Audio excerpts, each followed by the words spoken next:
اب مولانا فضل الرحمان صاحب جو اپنا احتجاج کرنا چاہ رہے ہیں وہ ایک دور اندیش اور بڑی سوچ والے پالیٹیشین ہیں. ان کے ساتھ ملاقات فیصل واڈا کی ہوئی ہے. فیصل واڈا کوئی پیغام لے کے آئے ہیں یا اپنی طرف سے مدارس کے حوالے سے انہوں نے کچھ مزید ڈیٹیل دی ہوں گی. مگر مولانا فضل الرحمان صاحب ان کا ایک طریقہ کار ہے اپنی سیاست کا. وہ فیصل واڈا اگر کسی کے نمائندے بھی ہیں تو وہ ان کی بات کو اتنی اہمیت نہیں دیتے. وہ اپنی سیاست پراپر طریقے سے کرتے ہیں, ایوان کو اوپر سمجھتے ہیں, جمہوریت کی بات کرتے ہیں اور کوشش کرتے ہیں کہ جو معاملات آئین کے حدود میں رہ کے وہ کر سکیں وہ کر لیتے ہیں. اب یہ معاملہ جو مدارس بل کے حوالے سے ہے یہ ان کے ساتھ کمٹمنٹ ہوئی تھی اور وہ بل جو ہے ابھی تک رکا ہوا ہے. تو اس کے حوالے سے اس نے ڈیٹ لائن دی ہے. اس میں ملاقاتیں بلاول بھٹو نے بھی کر لی اور فیصل واڈا نے بھی کر لیں. اب آ کے مولانا فضل الرحمان صاحب کا بیان اہم ہوگا کہ اس ملاقات کے بعد ان کا کیا بیان آتا ہے, کیونکہ بلاول نے بھی کمٹمنٹ کی ہے. اب مولانا فضل الرحمان صاحب جو سامنے نہیں آ رہے, انہوں نے بیان دیا ہوا ہے, اس کے بعد ان سے ملاقاتیں جاری ہیں. جو ڈیٹ لائن انہوں نے دی ہے کہ 8 دسمبر کو, مطلب 7 دسمبر فائنل ہے, 8 دسمبر کو لاہ حمل کا اعلان کریں گے. اس کے بعد ملاقاتیں جاری ہیں. اب یہ 2 اہم ملاقاتیں تو ہو گئیں. ایک بلاول کی بڑی اہم ملاقات تھی. اس کی وجہ یہ ہے کہ بلاول تو ایک ان کی پارٹی اتحادی ہے حکومت کی. دوسرا بلاول 26ویں آئینی ترامیم میں بڑے پیش تھے, تو ان سے بھی مولانا فضل الرحمان صاحب ناراض تھے کہ سارا جو 26ویں آئینی ترامیم پہ ہم نے اتفاق کیا تھا ان میں بلاول کا اہم رول تھا. تو بلاول اب دیکھتے ہیں کہ اس میں مولانا فضل الرحمان صاحب کے حوالے سے, مدارس کے حوالے سے مولانا فضل الرحمان صاحب کو کتنا مطمئن کر پاتے ہیں. آیا وہ آصف علی زرداری سے اس بل پہ دستخط کرا لیتے ہیں کہ دوبارہ اس کو قومی اسمبلی سے اور سینٹ سے پاس کیا جائے گا. اگر دوبارہ پاس کیا جائے گا تو مولانا فضل الرحمان صاحب کا ریئیکشن کیا ہوگا. اب مولانا فضل الرحمان صاحب کو کس حد تک راضی کیا گیا ہے, کس حد تک وہ مطمئن ہے, یہ تو ان کا تازہ بیان جب آئے گا. فی الحال تو 2 بڑی ملاقاتوں کے بعد مولانا فضل الرحمان صاحب نے ڈیٹیل بیان نہیں کی.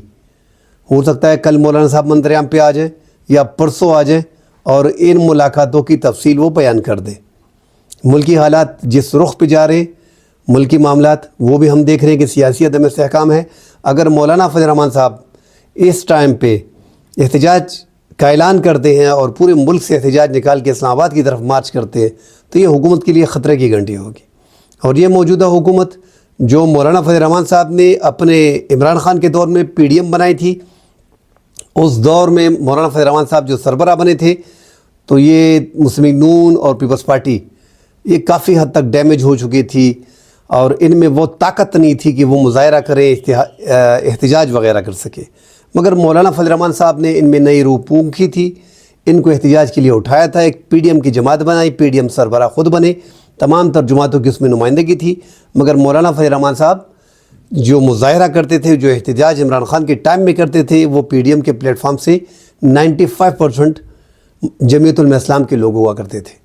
اور جو سہارا دیا تھا مسلم لیگ نون کو وہ بہت بڑا سہارا تھا, اور پیپلز پارٹی کو انہوں نے دوبارہ اٹھا کے کم از کم اتنا کر دیا تھا کہ حکومت کے مقابلے میں وہ کھڑے رہے تھے. یہ بڑی بات تھی. تو مولانا فضل الرحمان صاحب کا انتہائی اہم رول ہے, اور یہ حکومت کو پتہ ہے PDM کے دور میں کہ PDM کے دور میں مولانا فضل الرحمان صاحب کس طرح عوام کو نکال لیتے تھے. جو PDM کے لوگ نکلتے تھے, فرض کرے 30-35 ہزار نکلتے تھے, 50 ہزار نکلتے تھے, اس میں 95% اکثریت جو ہے وہ مولانا فضل الرحمان صاحب کی ہوا کرتی تھی. تو جتنے بھی کارکن تھے وہ مولانا فضل الرحمان صاحب کے تھے. اور بعد میں یہ فیصلہ بھی بیچ میں ہوا تھا کہ یار زیادہ تعداد جو ہے وہ جمعیت علماء اسلام کی ہوتی ہے, تو یہ جھنڈے ہر جگہ پہ پھیلا دو تاکہ ہر کسی کے پاس ہر پارٹی کا جھنڈا ہو اور یہ لگے کہ یہ صرف جمعیت کا شو نہیں ہے, یہ PDM کا شو ہے. تو یہ ساری جانکاری جو ہے, یہ ساری معلومات پیپلز پارٹی کو, مسلم لیگ نون کو ہے, اور ان کو یہ خدشہ بھی ہے کہ مولانا فضل الرحمان صاحب کتنے خطرناک ہیں. اس ٹائم پہ ملک کی بڑی طاقت جو ہے وہ عمران خان جیل میں ہے, وہ لوگوں کو موبلائز کر سکتے ہیں. اس طرح جمعیت علماء اسلام, مولانا فضل الرحمان صاحب ملک کے کسی بھی کونے میں, آپ پنجاب جیسا صوبہ دیکھ لیں جن میں مولانا فضل الرحمان صاحب کی ایک صوبائی اور قومی اسمبلی کی نشست نہیں ہوتی, مگر وہاں پہ وہ لاکھوں لوگوں کو نکال سکتا ہے. اس سے بڑا جلسہ لاہور میں کوئی نہیں کر سکتا. مینار پاکستان بھرنا ہو تو مولانا فضل الرحمان صاحب ایک کال پہ اس کو بھر دیتے ہیں. تو ملک میں بڑے جلسے نکالنا, لوگوں کو نکالنا, کیونکہ جمعیت علماء اسلام کے جو کارکن ہیں وہ ان کا ایک نظریہ ہے, وہ ایک مذہبی جماعت ہے, ان کی ایک سوچ ہے. وہ مولانا فضل الرحمان صاحب کی آواز پہ لبیک کہتے ہوئے کسی بھی حال میں پہنچنے کے لیے تیار ہوتے ہیں, اور مر مٹنے کو تیار ہوتے ہیں۔ تو ملک کی 3 جماعتیں ایسی ہیں، جماعت اسلامی ایک منظم جماعت ہے، ان کا وفاق میں اور صوبوں میں اسمبلیوں میں کوئی سٹیک نہیں، اس ٹائم پہ کوئی سٹیک نہیں ہے، مگر عوام میں ان کا سٹیک ہے۔ وہ ایک ایسی جماعت ہے کہ وہ ایک منظم جماعت ہے اور وہ بھی لاکھوں لوگوں کو نکال سکتے ہیں، جس کا مظاہرہ ہم نے دیکھا ہے کہ 3 ماہ پہلے آپ چلے جائیں تو جماعت اسلامی کے سربراہ حافظ نعیم الرحمان نے جو احتجاج اسلام آباد میں کیا تھا، جو دھرنا دیا تھا، وہ سب کے سامنے ہے کہ اس میں ہزاروں افراد نے شرکت کی تھی اور بڑی پابندی اور بڑی رکاوٹوں کے باوجود وہ اسلام آباد پہنچنے میں کامیاب ہو گئے تھے۔ تو حکومت میرے خیال میں مولانا فضل الرحمان صاحب سے کم از کم پنگا نہیں لے گی، کیونکہ مولانا فضل الرحمان صاحب اگر سٹرائک پہ آ جاتے ہیں تو یہ حکومت کے لیے بڑا خدشہ ہوگا اور بڑا ایک خطرناک ہوگا حکومت کے لیے۔ اور اگر وہ پاکستان تحریک انصاف سے مل لیتے ہیں پھر تو حکومت کی وہ 1 مہینے میں چھٹی کرا سکتے ہیں، وہ اتنے بڑے احتجاج کر سکتے ہیں، چاہے اسلام آباد میں آپ کتنی ہی پابندیاں کیوں نہ لگا دیں۔ مگر پاکستان تحریک انصاف سے بھی غلطی ہوئی کہ انہوں نے اکیلے اپنے جلسے شروع کر دیے، اور مولانا فضل الرحمان صاحب کو جب موقع تھا، جب 26ویں آئینی ترامیم میں ان کا مفاد تھا، تو اس ٹائم پہ مولانا فضل الرحمان صاحب کے گرد گھومتے تھے۔ آج کل مولانا فضل الرحمان صاحب کے خلاف محفل میں بات ہوتی ہے اور مولانا کو پہنچ جاتی ہے، اس سے ذرا دوریاں پیدا ہوتی ہے۔ اب یہ بڑے قریب آ گئے ہیں ایک دوسرے کے نزدیک۔ 2 ایسی جماعتیں جو ایک دوسرے کے ٹوٹلی اپوزٹ تھی، وہ اس ٹائم پہ بڑی قریب آ گئی ہیں۔ تو مولانا فضل الرحمان صاحب اور تحریک انصاف اگر آگے جا کے احتجاج کرتے ہیں حکومت کے خلاف تو یہ حکومت کے لیے بڑی پریشانی میں حکومت کو ڈال دے گی۔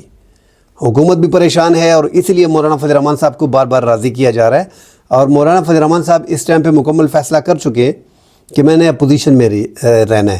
مولانا فضل الرحمان صاحب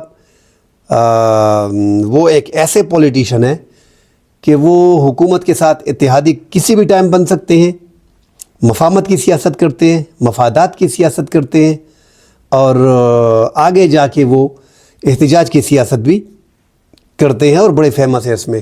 تو مفاہمت بھی کرتے ہیں، اپنے مفادات بھی دیکھتے ہیں اور اصولوں کی سیاست بھی کرتے ہیں۔ تو مولانا فضل الرحمان صاحب کے کئی روپ ہیں۔ وہ ایک مدبر پالیٹیشن ہے، ایک سینئر سیزنل پالیٹیشین ہے، ان کا ایک بڑا قد ہے۔ ان کو ان جو تحریک انصاف اور حکومت کے درمیان یہ جو اتنا گیپ آیا ہے، اگر مولانا فضل الرحمان صاحب کے ساتھ زیادتی نہ کی جاتی، کیونکہ ان سے بھی مینڈیٹ چھینا گیا ہے، ان بقول ان کے کہ ان کا مینڈیٹ چھینا گیا ہے، چاہے وہ پختونخوا میں چاہے وہ مرکز میں، مگر ان کا مینڈیٹ بھی بلوچستان میں پختونخوا میں چھینا گیا ہے، سندھ میں بھی وہ کلیم کرتے ہیں۔ تو اگر وہ اس سچویشن میں نہ ہوتے تو وہ حکومت کے درمیان مصالحت کرنے میں کامیاب بھی ہو جاتے، کیونکہ ایک بڑے پولیٹیشین ہیں، جس طرح اپنے وقت میں شاہ بہن درانی اور نوابزادہ نصر اللہ خان تھے، تو اس طرح مولانا ایک بڑے پولیٹیشین ہیں، وہ رول ادا کر سکتے تھے۔ مگر حکومت کو چونکہ اسٹیبلشمنٹ سے وہ اس ٹائم پہ ناراض ہیں، وہ سمجھ رہے ہیں کہ ہماری سیٹیں ہم سے جو مینڈیٹ چھینا گیا ہے وہ اسٹیبلشمنٹ نہیں چھینا ہے۔ تو اب مولانا فضل الرحمان صاحب آگے دیکھنا پڑے گا کہ مدارس کے حوالے سے مولانا فضل الرحمان صاحب کی اگر ڈیمانڈ نہیں مانی جاتی تو کسی بھی طور پہ مولانا فضل الرحمان صاحب کو روکا نہیں جا سکتا۔ حکومت کوشش کرے گی کسی طریقے سے مولانا فضل الرحمان صاحب کو رام کرنے کے لیے اور تحریک انصاف سے دور رکھنے کے لیے۔ اگر وہ دور رکھ پاتے ہیں تحریک انصاف سے تو یہ حکومت کی بڑی کامیابی ہوگی۔ آگے جا کے مزید ڈسکشن کریں گے۔ اللہ حافظ۔